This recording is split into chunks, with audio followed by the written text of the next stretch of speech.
Hello, everybody, and welcome yet again to another edition of the Dark Match. We will be talking about the March 1st, 2012 edition of TNA Impact Wrestling. Boo.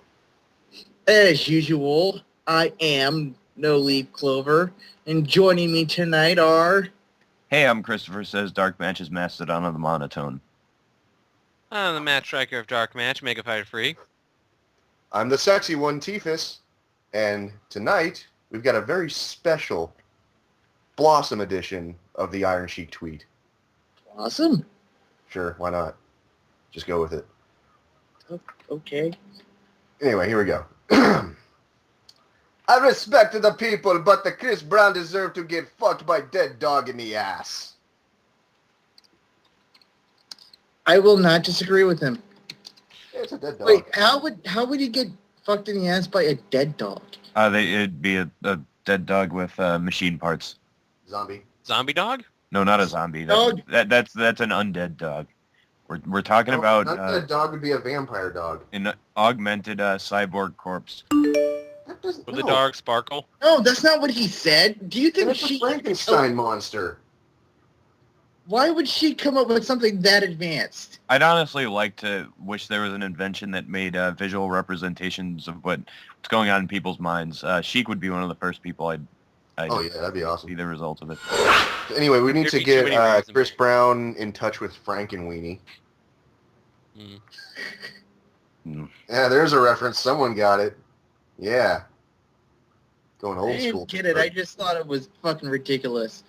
It's an old school Tim Burton movie. No. Anyways, let's move on to... He's remaking it. Let's move on to TNA Impact. Stuff happened. Yeah. For the dark match, I'm Billy Clover. You're not getting off that easy. God damn it. Some good stuff happened. No, it didn't. Yes, it did. Prove it. Okay. Unfortunately, that'll have to wait for another 30, 40, however long it'll take for us to get to the main Yeah, event. 30, 40 minutes until the good part of a 2-hour show. That's It's like Final Fantasy 13 from what I understand. God! Oh! Ah. But, yeah. We basically start off with our recaps. The first one, Sting and Roode's whole thing where Sting starts smearing black makeup on his face, and, of course, that indicates that he's transitioning into the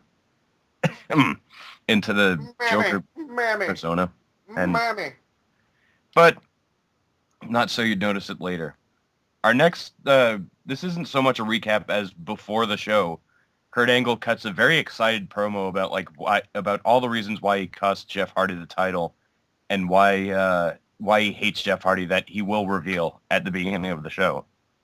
And no... Kind of pointless. Oh, you'll about see to why cut nobody like cares when he does it. 2 minutes. Same fucking reasons every bad heel that needs a reason to do anything uses. Nah, I thought it was pretty humorous actually. We'll get into it. Let's go ahead and explain what it was, and then I'll explain why I didn't like it, and you can explain why you liked it. Basically because I thought it was completely irreverent. Like I thought it was just like ridiculous. Kurt Angle, the first reason is he says he's got long hair and I don't have any at all. He says he wears makeup on his face and freaking socks on his freaking arms. and See, I didn't like that. I mean, the whole he has long hair and I don't have any at all thing is kind of reminiscent of good Kurt Angle, goofy Kurt Angle that I love. But I could actually kind of see why you don't like it. I'm going to get to that right now because like he goes over Jeff Hardy's like whole appeal with the crowd and the girls and like I get a lot of girls too, but I'm a one woman man, blah blah. He says, No, you're not. That's a lie. That's well, a damn lie. no. If you have a one-track mind when it comes to a woman, And let's do the wife count again. How many are we at with both of them now? Jeff Hardy 1, Kurt Angle. How many 2. exes? Kurt Angle's got 2 ex-wives. Yeah. I'm pretty sure Jeff wins here. one which we don't want to mention because the less we mention, the less chance there will be for her to return. It's kind of like Lars. Yeah, I guess so. But nonetheless, the very last reason he mentions, he's like, I've got hundreds of Kurt Angle T-shirts and hundreds of Kurt Angle action figures and posters. But when I go into my son's bedroom at night, I look at his posters, I turn on the nightlight, and I see all these Jeff Hardy posters. And then I go out of his room, I step on one of his action figures, and it's a Jeff Hardy action figure. So he basically... And he's sleeping in a Jeff Hardy T-shirt and has socks on his arms and paint on his face while he's sleeping. Because kids do that. On his face while he was sleeping. They paint their faces and put socks on their arms to go to sleep. So basically, Kurt Angle plumb admits that he's jealous, and he's like, "That's a fine reason. That's a fine reason to dislike someone, but in wrestling, but the way he expressed it just rubbed me the wrong way. Because I mean, I guess I was happy because like Kurt Angle wasn't his usual like super serial kind of very creepy, like glazed over expression kind of promo. Like it was one of his like very dim-wittedly arrogant ones. Not so much like the WWE, but it was like he was having fun instead of creeping us all the fuck out. Yeah, but I mean, at first it kind of seemed like he was going the whole Ric Flair versus Magnum TA thing. You know, like, you don't dress like a champion, you can't be a champion, you don't look like a champion. That kind of thing. Mm-hmm. Which, if done right, can still be good, but the way he was setting it up just didn't resonate with me. Oh, believe me, I don't... And then he switched to the whole kid thing, and that was just getting ridiculous to me. I mean, as much as I had fun with it, like, I do agree that it probably won't, like, that probably won't be an aspect of the angle as the weeks go on, like... And the other thing I don't like is, once again, Kurt Angle's kids are involved in the storyline. Mm. Well, it's not really his kid. Until they're on TV, it's not like... Yeah, but his kids are it's involved. Always about his kids. It's always something to do with his kids. We're talking about his kids one way or another. Well, what else are we going to talk about? We can't talk about how awesome Kurt Angle is anymore. Well, yeah, that's true. His kids have kind of ruined that for him. But nonetheless, there's got to be something, anything. It's no sooner does he keep bitching than Jeff Hardy comes out and confronts him and basically says, "Yeah, like, I heard all your reasons and I have a solution. Jeff Hardy versus Kurt Angle at Victory Road." And they basically they start brawling. Like, Hardy slaps him in the face very abruptly. It looked funny. Yeah. I watched it over. It was quite silly. And you're sitting there like, play. This rewind, is one of play, rewind, play, rewind. You want to get into like color coded TNA climate? This is maybe an orange because Al Snow and Simon Diamond come out. Not a D'Lo Brown red. No. Yeah, nah. It wasn't a D'Lo Brown moment. Yeah. Next time D'Lo Brown comes out to break up a brawl, when he pushes one guy to a corner, he's got to stop and do the little head thing at him, like, "Oh no, you don't." No, actually, I just realized, and it has nothing to do, like, completely throw that joke out the window. Yeah. He doesn't come out anymore because the last time he did, he was over. Yeah, they started chanting for him to get involved and do shit. I completely forgot, or I almost forgot about that, but yeah, I'm sorry to go back to this. It just sticks in my craw. It's like, Teddy Long, you can bank on him always making a tag team match. With Kurt Angle, you can always bank on someone mentioning his kids. Don't worry. Yeah, I can see that. Something with bald people and having one fail-safe go-to thing. Yeah, we'll get to more bald people after this next match. I can see where you're coming from, though, Tifus, with the being tired of hearing about Kurt Angle's fucking kids thing. It makes sense. So anyway, next we got another backstage segment. Well, the first backstage segment, another non-wrestling segment. Bobby Roode is backstage talking to the cameraman, reminding him that why he's the World Heavyweight Champion and that what Sting did was unprofessional and bad for business because he put himself in a main event when there's dozens of guys in the back that deserve a title shot. You know, like all those guys he said don't deserve a title shot 2 weeks ago. Which actually is a good heel move. I actually like that. It's very hypocritical through his teeth because like obviously he groined Sting like the week before. Yeah. And Austin Aries jumps in. He's like, they have a little circle jerk of we're both dominant champions. We're awesome. That's it. We're so cool. And Sting doesn't like us, and he's trying to keep us out of the spotlight and blah blah blah blah blah blah blah blah blah blah blah blah. Twitter reference, blah blah blah blah blah blah blah blah blah blah. Yes, they make their Twitter references, but they're trying to be subtle with it. Yeah, it's 1 point for TNA over WWE, I guess. I guess so. Who knows? It can't be a shutout. But yeah, they basically say, "Do you have 5?" And Austin says, "I've got 10." Yeah. Wait, what? Some very enticingly riveting and steamy angles forthcoming. But where's War Machine when we need him? Seriously. Yeah. We'll get to that. We need that automatic pen of his oratory skills going. Hoist my title belt. Oh, yeah. Yeah. No. Oh, God, no. We'll get to the homoeroticism later. We will. But yeah. Speaking of homoeroticism, Chris Daniels and AJ Styles' feud is showcased. A lover's quarrel. I mean, it kind of defeats the purpose because the entire pro wrestling as a performance art is homoerotic in itself. But AJ Styles and Christopher Daniels, hetero life mates to the extreme. Every time they have a match, it's like, I God, love you. Next match, I hate you. Next match, I love you. I don't give a shit about this fucking feud anymore. I didn't give a shit about it the fourth time we saw this fucking feud. Does anyone care at all? We'll see. It's still Chris Daniels and AJ with Kazarian now. Yeah, but recently Chris Daniels, I guess he did an interview or something where he said he loves the challenge of like competing with someone so many times and like the challenge of trying to keep it fresh. You're failing. Yeah, they're not much good is being done with this. Especially now that like it's not even really about them anymore. But then again, I guess that's a good about thing. Their new boy toy. They're fighting for Kaz's soul. But yeah, essentially, Christy Hemme announces this as a gauntlet match, and I don't recall this ever being hyped or foreshadowed or anything. But very confusing.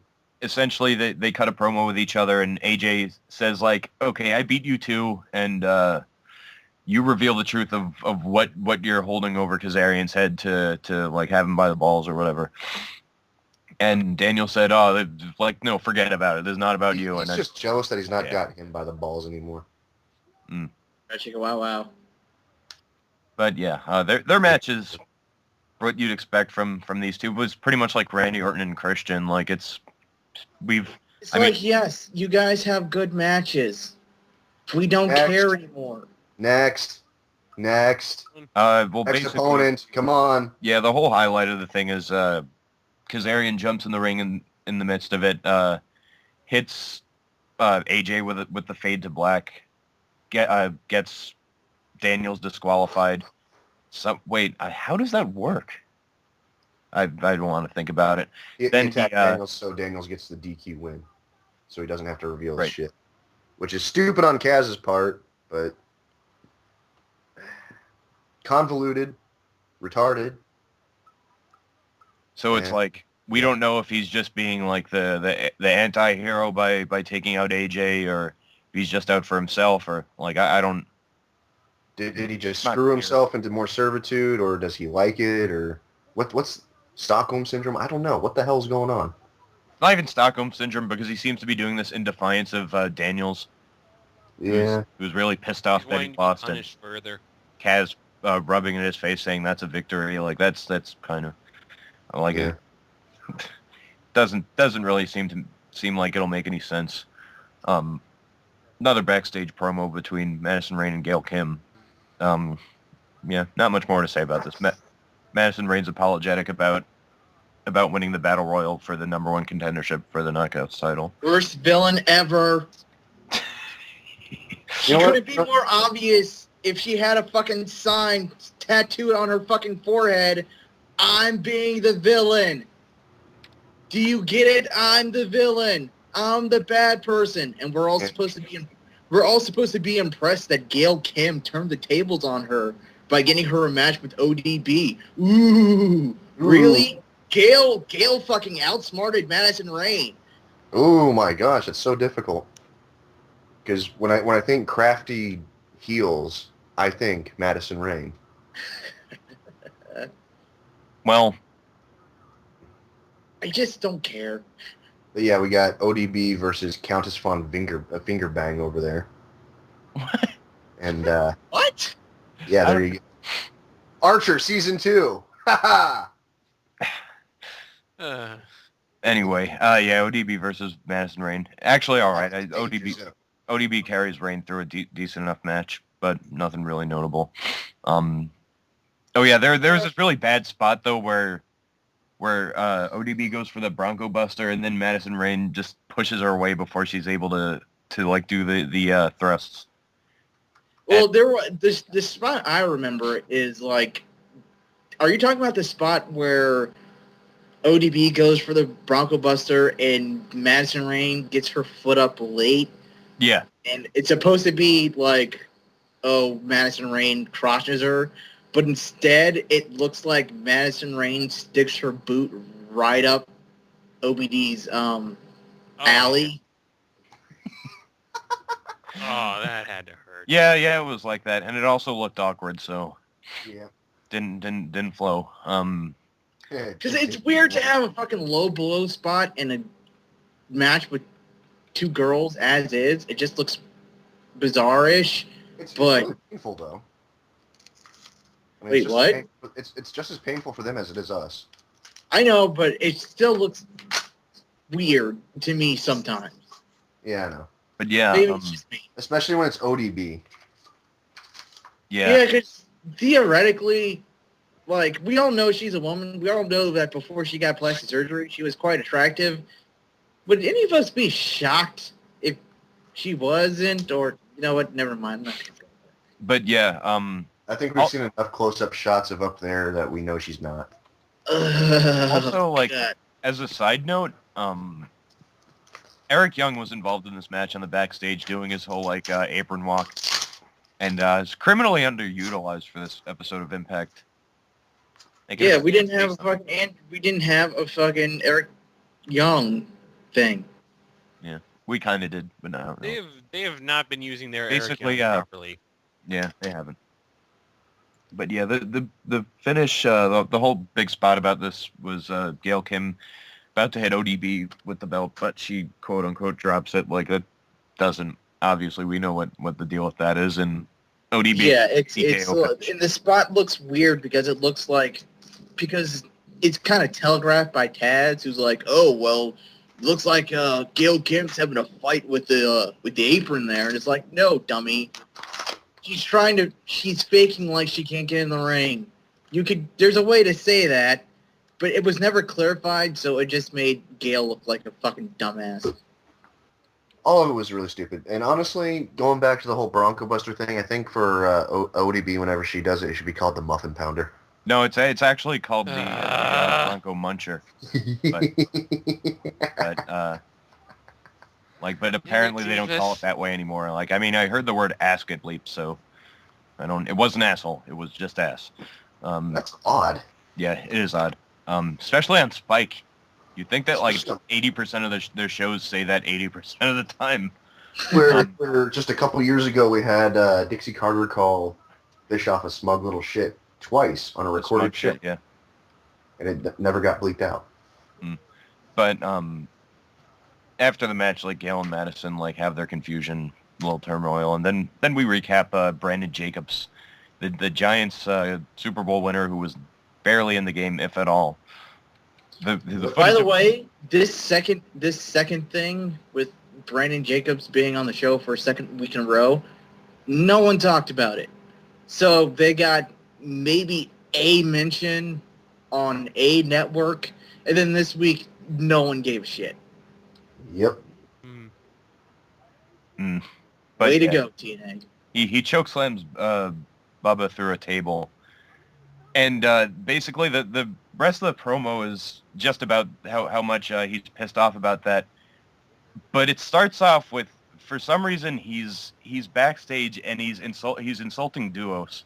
I don't know what she was doing there, and I don't. Wait, he's insulting who? Duos. Wait, What? Wait, what? That was her. She was there. Man, you were going to have so Oh! much explaining to do when she sees this segment. Oh! No, that God. wasn't Duos. That was Velma. Dude! He is going to kick your ass. But Man, nonetheless, Wait, whose ass? Both both of your of ass. you. nonetheless, oh god, shit. Bubba Ray's basically insulting her, telling her how horrible she looks, and then he immediately switches gears to how pissed off at James Storm he is, like how he encouraged Brandon Jacobs to chokeslam him through a table. Nothing is more embarrassing than that. I guess he's trying to do like a kind of irony thing, but like they didn't really emphasize it in the right way. But nonetheless, I still like Bully Ray's blowhard dimwit. He's still doing it well. He is entertaining. It's like, I wish TNA would give us a reason to care. When I watch the show, I just don't care. Even if I'm being entertained by whatever's happening on screen, I don't care that I'm being entertained. It's just like, oh, they're finally not doing something bad. Well, they should have been doing this all along.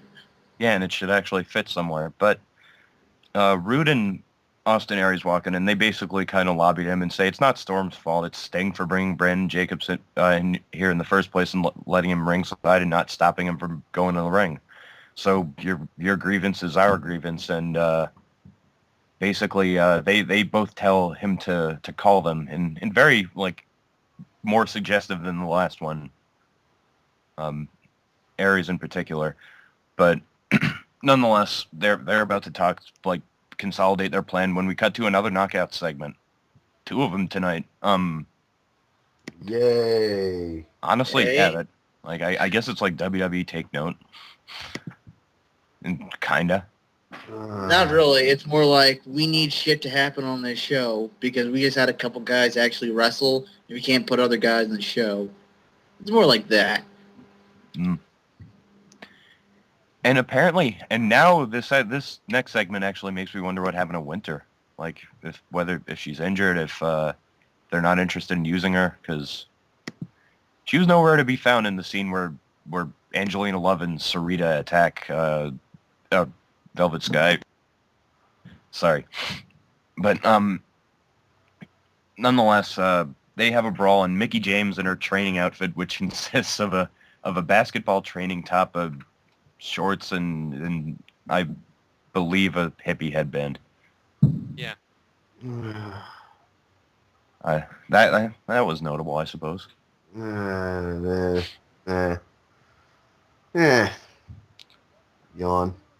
Yeah. Yeah. Basically, tag team match. If they had Teddy Long there to book it, then probably would have been a lot better. Yeah, pretty much. We have our after that our mercifully short Gunner and Garrett Bischoff segment, where Ric Flair basically says like, "Good to see you here this week. Better not see you here next week." Garrett says, "Nope, I'm going to be here next week." And finally, we get Ric Flair back on TV. Yeah, Gunner stands there acting like a douche. Yay. It's going to be interesting what they do regarding him in the WWE Hall of Fame this year. And yeah. We still haven't reached a decision about that. Oh yeah. Oh yeah, Ric Flair. Isn't the rumor that he's going to induct them? Like just as like the opposite end of their feud. As far as I understand, he wants to be there, but TNA is not allowing it because of contract stuff. So it's going to be one of those things like, if WWE pushes the issue, TNA is going to try and sit there and say, oh, they're trying to fucking, ruin our business. But if TNA doesn't allow it, there's no one in the world that would not call them assholes. Yeah, well, whether or not they try not to do it, I'm sure Vince McMahon could just buy the fuck out of it if he really cares. But, I mean, he probably won't. No, he won't. He won't buy TNA. No, I'm not saying buy TNA. Just like buy out Ric Flair's use, like for not even really that much. Yeah. But our next, I guess you could call this an important segment, is Roode, Bubba, and Aries. Coming in to reflect upon Sting's tweet where he simply said, "I'm done." All interpreted as meaning like I'm through with this company, but really he's just Joker Sting. They basically say, "Okay, Sting, you're done. Well, Aries, Bully Ray, and I are also done," and they have a sit-in in the middle of the ring. Oh, this. Yeah. Oh my god. Ugh. Fucking sit-in the middle. Why is Austin Aries here? Because he's a heel. Oh yeah. Wait. There is one. Why is Austin Aries here? I'm confused. He Because according he's a to heel. him, he says his division has been held down, and like he's like a prestigious champion. He deserves to be in the main event. Like he like there's a glass ceiling on the X division. Yada yada yada. I don't mind his presence. Like it's all right, but like the one in the segment who's responsible for my favorite line is Sting. But he like the lights darken, he interrupts their sit-in and basically says, "Bobby, if you say you're done, I say I'm taking the heavyweight championship away from you." And as if Bobby Roode didn't understand that this was what would be entailed from him quitting. He's like, whoa, whoa, whoa, whoa, whoa, whoa, whoa. Come on. You mean that You're not serious, right? that I signed a You're not going to contract take with my the company? title away. I mean, I know I said I'd leave the company, but I get to keep the title, right? Isn't that what happens? It happens all the time. Like, every single time. And actually, like, to put over one reason of why I like Bully Ray's character so much, and is actually, no, like, I would agree with you to some extent, but part of the reason why it's so appealing and funny to me is that he basically is not a factor at all, because what Sting threatens to do to him is bite his finger off. It doesn't, like, it's like you could just see, and of course he's very shocked by that threat. Well, who wouldn't be? I mean, damn it, we're on a televised show where no one ever loses a limb. Oh my god, he's gonna bite my finger off. Yeah. It's not like there's been guys that have been stabbed backstage and kidnapped by ninjas or anything. You know. Or randomly dragged out from the audience and tortured with cameras and police all over the place not doing shit. Yeah. But, Sting basically... Seriously, why haven't the cops knocked down the fucking door at Impact yet? Because they don't care. The Impact Zone is a pocket dimension that can't be accessed by the outside world, although it could be observed. Ironclad contracts. They're on the take. Both of those things are fucking horrifying, by the way. Yeah. But yeah. But he basically says to Austin Aries, "Yeah, you're gonna lose your belt too." Blah, yada yada. And if you want to be in the main event, that's what I'm gonna do. I'm gonna put you three in a 6-man tag match against the World Tag Team Champions. This is my favorite line: Magnus and Joe's gonna kill you. That's how he announced it. and that's a great way to announce it. And James Storm.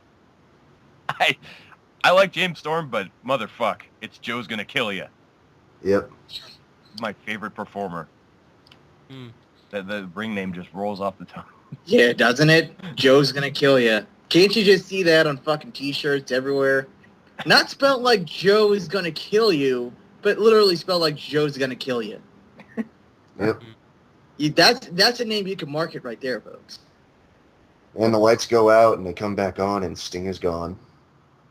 Yeah, but with that lighthearted sentiment, oh crap. Yeah, we're gonna have to sort of take a dark turn. Although there is like one thing that I have to say about this, what they're doing with this Jesse Sorensen angle. Basically, like, it's insensitive. Yeah. The whole thing is like they have footage of him with his neck brace on in the hospital, saying like he just wants to like return to the ring, and immediately after they cut to Zema Ion talking about like how proud he is that he broke Jesse Sorensen's neck. He talks to the cameraman. He says he's like, "Oh, I'll snap your neck in a second." At which point, our foxy friend Backlash kindly said, "I quit." Yeah, I'm But if I didn't have to watch it, it's one thing to use an injury for an angle, but no, but I wouldn't even argue from that perspective. Like, I wouldn't like, I just wouldn't like attribute to this to like the massive cesspool that is TNA. Like, it's not a product of their incompetence because like they aren't the example. WWF has done this on multiple occasions. ECW was probably like people like Justin Credible brag about taking out the Sandman. Shane Douglas taking out Pitbull 1. Like I forgot. Oh yeah, Chris Benoit was given the name of the Crippler because of the botch that he and Sabu did. It just like it's been a history. Like Owen 316 says, "I just broke your neck." The whole quad thing with Jericho. Yeah. It's true that it's not like it doesn't get mentioned, but it's still kind of it's still not a good thing to do. Like the way they did it. And plus, like, this is just like a horrible case in particular. Like, it's almost like akin to Jericho bragging about Triple H's quad because, like, from what I understand, Jesse Sorensen's going to be out for a year. Yeah. If he's ever able to wrestle again, period.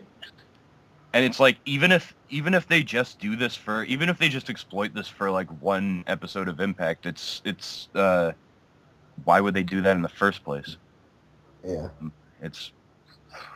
Yeah. It's not a good thing. It's an unfortunate thing for a heel to take advantage of to get heat. It's a natural thing too, though. Yeah, okay. but it's definitely has its history. There's ways to do it that's much more creative and less offensive. Yeah, but there was. What? Or at least you would hope there'd be better ways to do it. I just wish they hadn't done it, period, really. It depends entirely on the severity of the injury and where the person that's injured is along their way of coming back and everything like that. You know, like right now, it's still up in the air on whether or not he's even going to be able to wrestle again. That's not the time to do it. Yeah. Like, even if it came out that, yeah, he's definitely not going to be able to wrestle again, yeah, okay, then you could kind of milk it. Be like, you know, have, what's-his-face go out there and be like... Zion.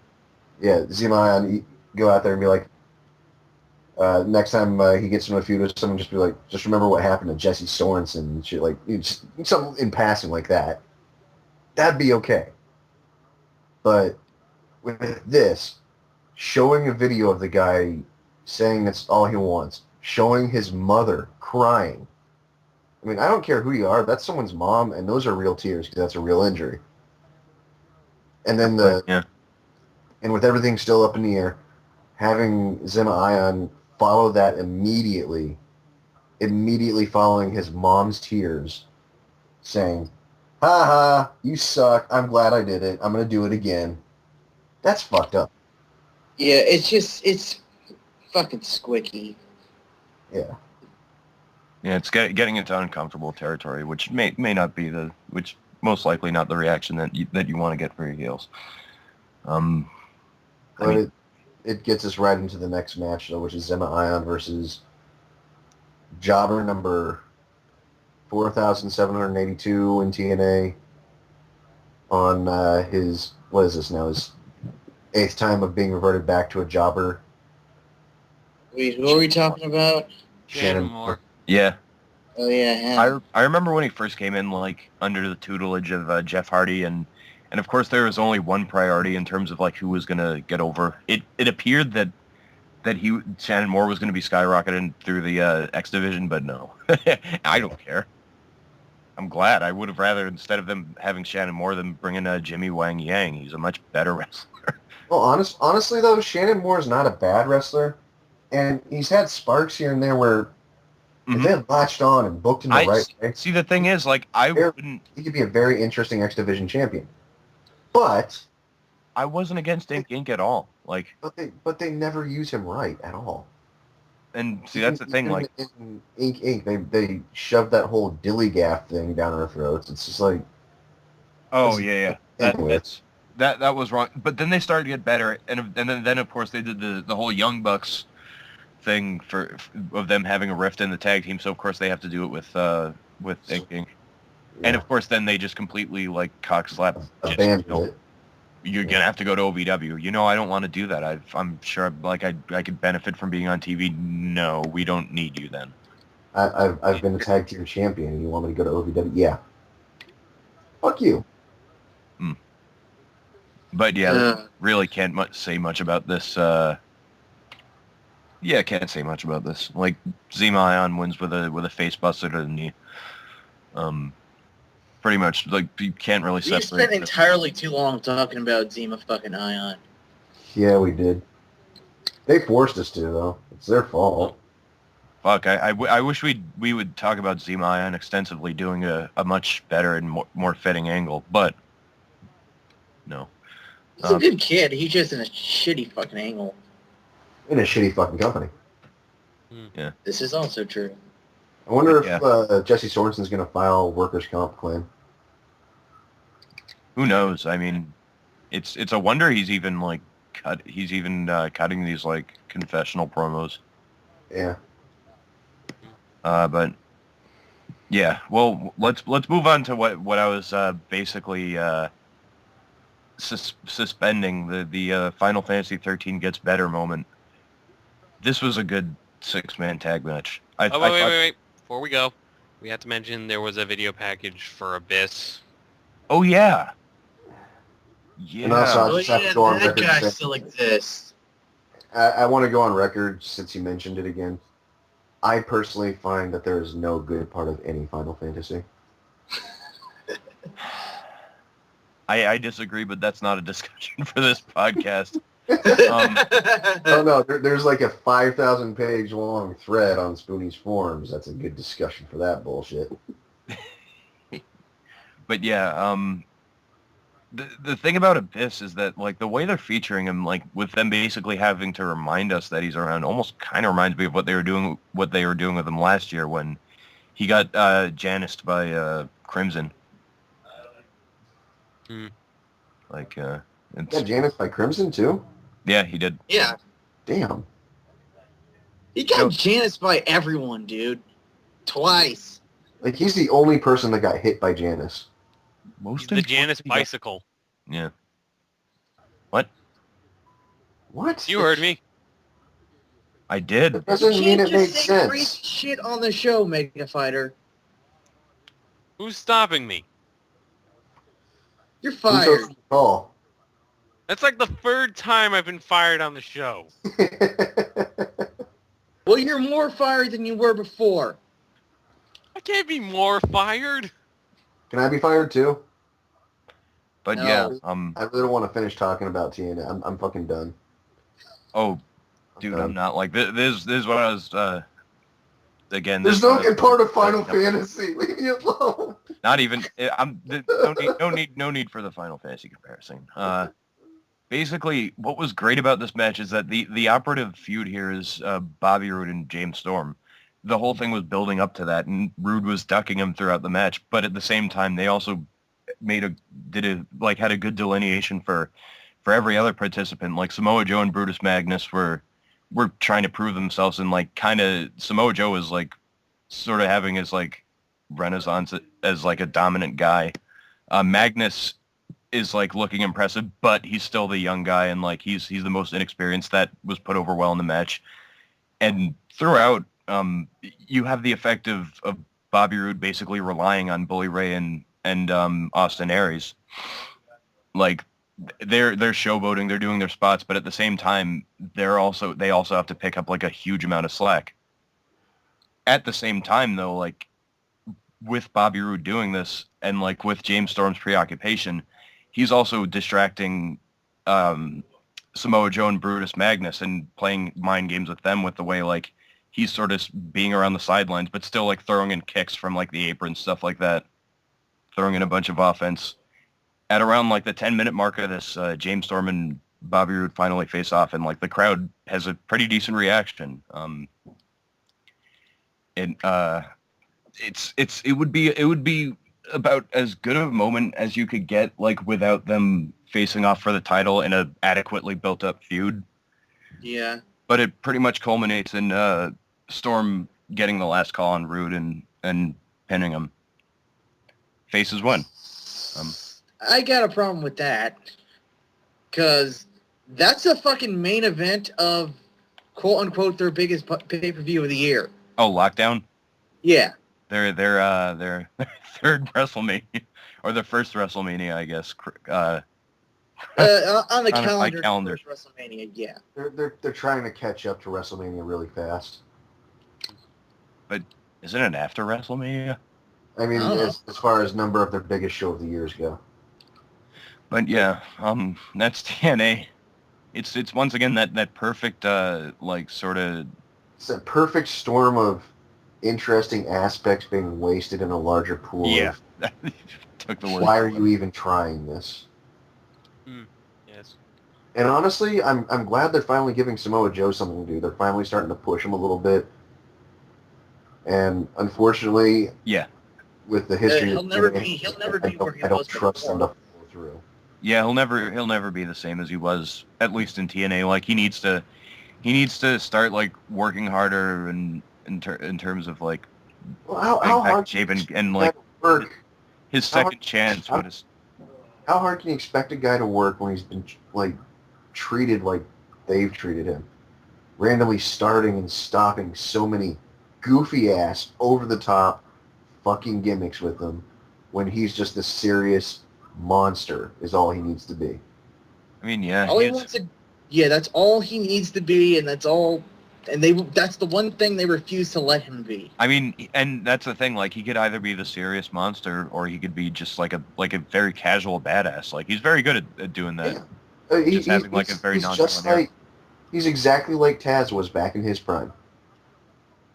Yeah. And any other character quirks that he develops or anything like that can just evolve naturally from that starting point. You don't need to force all this shit on him that he's had forced on him. The pants, the machete. The ninjas. The losing streak. Probably the worst thing you could do to anyone, especially one that like people are so used to being like a fixture and dominant.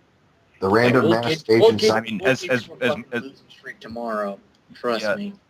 It's like as much as like AJ, as much as we complain that AJ isn't surrounding the main event these days, it's like he's in a considerably better position than Samoa Joe. He's been treated so much better.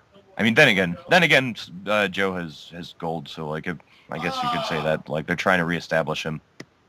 Yeah, and honestly, with that's the real big key difference there, though, is even if we are tired of seeing AJ do the same old feud with Daniels, even if even if his feuds are really, really cheesy and poorly booked and poorly worked out, at least they have a start, a middle, and an end. Yeah. I mean, you can track his career pretty fluidly. It's pretty easy to follow, even if it is nonsensical at times. Basically, AJ's never had to paint a giant dick on his face and threaten someone with a cardboard knife. And that's the thing with Joe. It's like, okay, so then Joe started doing this. Okay, what happened next? Well, then he started doing this. Well, what happened to this other thing? Oh, yeah, don't worry about that. He started doing this. Oh, you mean that time he got kidnapped by ninjas? Oh, we're not going to talk about that. Yeah, you're not going to talk. That's been mentioned like 10 times. Yeah. On this episode alone. Well, we're the only ones talking about it. Didn't that happen like 2 years ago today? It's like somewhere around this time. Yeah, about, yeah. Yeah. And you know what it is? It's the exact same thing about Chris Brown and Rihanna. The industry refuses to talk about it, but everyone else is like, "Wait a minute, this shit happened." Happened.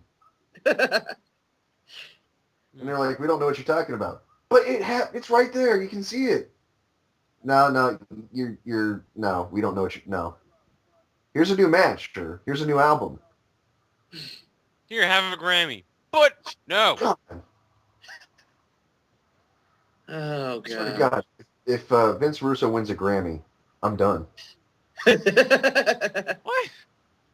No, I think Vince Russo has like more chance of winning an Oscar. He just needs to like be lucky enough to make a good song in someone's film. So he could join like Trent Reznor and fucking Brent McKenzie.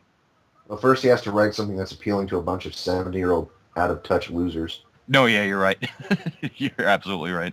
I'd like to thank the Academy. Yeah. God. At this point, we should probably... Sorry, done. Yeah, that was all we TNA for the got week. left is what gets more screen time. Taylor Swift goes up to accept another Grammy, and a hooded figure jumps on stage. It's Kanye. No, wait. Shit. It's Vince Russo. Yeah. I would pay money to see that, actually. Me too. If for no other reason than the Lorax. Wait, what? She's the voice of the girl in the Lorax. She's also apparently dating Tim Tebow. Yeah, she deserves it all around. God damn it, we're giving Alli a hard time, aren't we? No. Sorry. No. You know, it's a first run. He's not gonna go. We're not gonna go easy on him. Shut up. At any rate, it is now time for everybody's favorite game. What gets more screen time than Jay Lethal? I'm going to go and I'm going to say obvious villains being obvious still gets more screen time than Jay Lethal. Yeah. You got one? I'll go. Duos gets more screen time than... No! That's Velma. Oh! I am going to tell on you.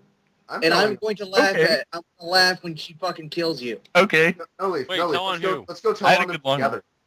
Anyway, no, it wasn't actually. To piggyback on No Leaf's, a big boot going up ODB's alley and stopping the flow gets more screen time. Jay Lethal. Oh, that's not right. I wanted to make that joke earlier, but we moved on too fast. Yeah, do it. What do you got, Megafighter? Come on, Megafighter. All right. Bully Ray slapping Austin Aries on the ass gets more screen time than Jay Lethal. Mm-hmm. Wow. Yeah. War Machine, get to it. Oh, he's got plenty of fuel from this episode. Yeah, they are just giving it away now. I've got 5 minutes. I've got 10. Call me. Yeah, that was the Dark Match. You could follow us on Twitter at darkmatchraslin.com. Someone else do this. You can follow us on Twitter at darkmatchraslin. You can like us on Facebook, subscribe to our channel on Blip and on YouTube, and you can also see all of our individual Twitter handles. And you can talk to us directly in lengthy discussions on spooningexperiment.com/forum. Also, don't forget to check out our videos, because we're the only videos up there right now on treproductions.wordpress.com. Woo! Go Tony! And be sure to check us out on the Utopia community section. We're networking. We're big time. She plug. YouTube, Blip, Yeah, you get a new car. You like get a new car. You get a new car. We're like ECW on TNN. We only advertise on our own show. I can't stop referencing 3-year-old jokes. And with that, I guess we ought to sign off and bid you all adieu. So, for Dark Match, I'm Tifus. I'm Christopher Says. I'm Megafighter 3, and I said practically nothing this episode. Did you guys notice that? No. Yes, it was quite refreshing. Oh, fuck you. Try harder. And I am No Leaf Clover. For everyone here in the Dark Match, good night. I'm in the danger zone! No, you're not. We're never in the danger zone ever again.